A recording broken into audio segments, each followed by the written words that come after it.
Ladies and gentlemen, my name is Keith, and welcome to my review of Captain America: Civil War. Ooh, and there's a war a-brewing. Ladies and gentlemen, this movie is going to crush the box office, A, because it's a very good movie, and B, because it's a Marvel movie. Anytime you've got Marvel involved with something, you know it's gonna be good. Now, before we get into all the big stuff, let's talk about the plot of this movie. This movie starts off with Captain America and a few of his colleagues trying to take down a baddie. Unfortunately, when they take down the baddie, some innocent people die. We call that collateral damage. The problem is that the Avengers seem to leave a lot of collateral damage in their wake. And as a result, the US government, along with the government of other countries, have gotten together and said, you know what? The Avengers now have to report into the United Nations. And then all of a sudden, it's like, it's like this backyard fight between Captain America and Iron Man, because Captain America's like, oh no, they didn't. And then Iron Man's like, oh yes, they did.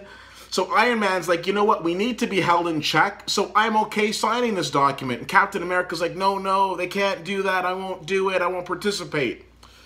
So the next thing you know, they're at odds. Now, it wouldn't be fun just to have Captain America and Iron Man going at each other. So what they do is they bring in a whole bunch of other superheroes, so they're all going up against each other. Now, if you've seen the trailers, then you know who some of those superheroes are, and if you haven't seen the trailer, well, I ain't gonna tell you. What I am gonna tell you, though, is that one of the things that I love about Marvel movies is that they do such a good job of laying out a strong blueprint. A blueprint for movies that have come before and a blueprint for movies that will come after. They have a plan. As I was leaving the movie, I heard people say, oh, this was so much better than Batman vs. Superman. Now, with all due respect, I like Batman vs. Superman, liked it more than most. But it isn't fair to compare a DC movie to a Marvel movie.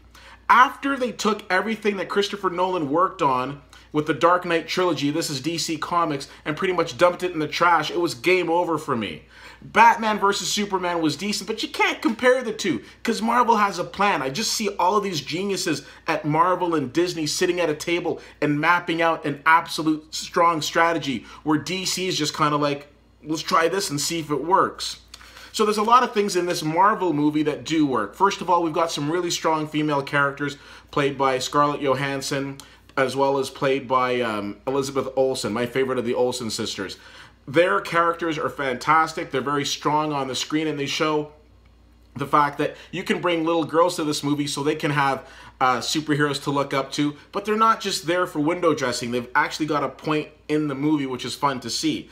The other thing that's really fun to see is that Marvel's introducing some new characters into the universe. Again, if you've seen the trailer, you probably know who some of them are, but if you haven't, I want you to have that natural experience and see who they are for yourselves.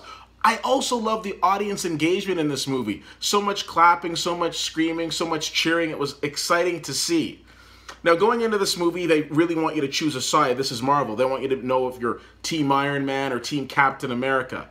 I'm Team Iron Man because I think Robert Downey Jr. is hilarious. I think he delivers one-liners like nobody else, and I think he's probably one of the most entertaining of the Avengers. But at the same token, I gotta say, you have to see Captain America's point of view as well. I mean, keep in mind, this is a guy who's like frozen for like, 70 years or whatever, so he sees things a little differently. He's still trying to figure out, like, an iPhone. What is that? So, I get that. It's a very enjoyable movie. You want to stick around for halfway through the credits and then to the end of the credits, because they've left something for you. They've left something there for you as well. But overall, I really enjoyed this movie. The ending itself, I respect what they did with the ending, because I understand, this is part of a bigger plan.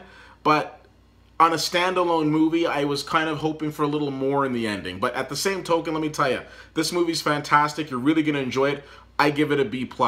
Heard some people saying, oh, this is the greatest Marvel movie ever. I think that's kind of what you say when you leave the movie, and that's how you feel as you're walking out the door. But as you digest it and you compare it to some of the other ones, it's not the greatest Marvel movie ever. But it's a very good one. And let's be honest with ourselves. Marvel doesn't usually make crap movies. Anyways, if you get a chance to see this movie, which I'm sure you probably will, I want to hear what you think about it. You can tweet me at CFL_fan on Twitter. I would love for you to follow me and reach out to me. That would be splendid. Also, you can check me out on Facebook.com/WittyWhittier and WittyWhittier.com.